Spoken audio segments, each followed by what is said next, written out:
Here are today's top news stories and why they matter.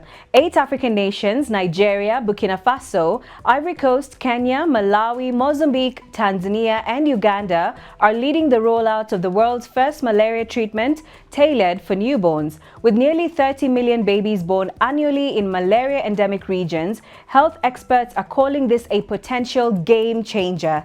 DW's Frank Yeager reports from Uganda on this rollout. The new treatment is being introduced in selected health facilities across Uganda.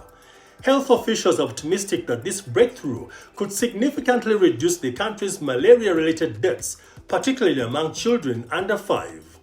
According to the Public Health Institute, malaria claims the lives of approximately 3,650 children in this age group every year. Unlike traditional treatments involving tablets and injections, Professor Richard Idro, a pediatrician and researcher at Makerere University, explains the new formulation allows infants to receive the medication in liquid form mixed with water or juice. The approval of this first ever malaria drug for newborns has sparked excitement among many Ugandans. It's a relief because sometimes holding babies when they're taking those injections is a bit hectic. And sometimes the baby is very ill, the temperatures are bad, and you're taking some more time to treat their veins, and sometimes you find doctors that are not too experienced and they're taking time and the baby's life is at risk. The pain that we've been subjecting to our children, that is 5 years below, I realize that they do cry while in hospitals, and sometimes even parents become lazy to take their children. And even when it comes to monitoring, by the way, some people, even getting to hospitals, it is very hard to reach to some hospitals. I'm also in those hospitals that are very, very deep, hard to reach areas. So if such an innovation is really coming on board, we must embrace it as parents. Well, I feel like it's inspiring, it's motivating, it's taken a while, but yeah, it's never too late, right?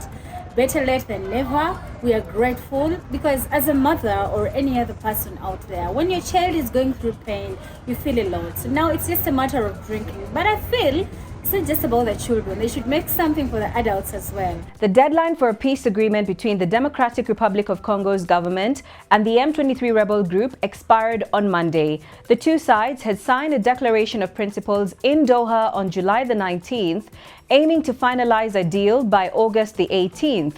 Although the deadline has passed, Qatari officials say both parties have responded positively to a draft agreement and are willing to continue negotiations. Why does this matter? Fresh fighting has erupted in eastern Congo, with M23 rebels intensifying attacks near Mulamba and maintaining control over strategic cities like Goma and Bukavu. The missed deadline risks escalating the conflict, but the draft agreement offers a fragile opportunity to halt the violence if both sides commit to action. Hundreds of journalists and media workers marched along Cape Town's Sea Point Promenade on Sunday, condemning the targeted killings of Palestinian journalists in Gaza.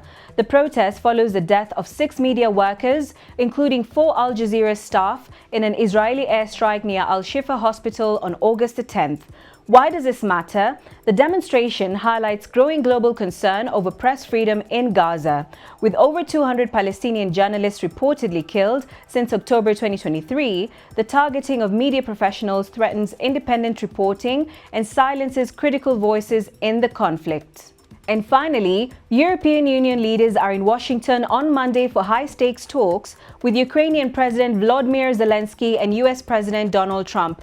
The meeting follows Trump's controversial summit with Russian President Vladimir Putin in Alaska. Why does this matter? Trump is pushing for a peace deal that excludes Crimea and NATO memberships for Ukraine, positions that align with Moscow's demands. Monday's meeting is seen as a pivotal moment to reassess Western support for Ukraine amid intensifying Russian aggression. And that's all we had time for today. Don't forget to leave a comment, share, like, and subscribe to our channel, DW Africa. I'm Lucy Riley.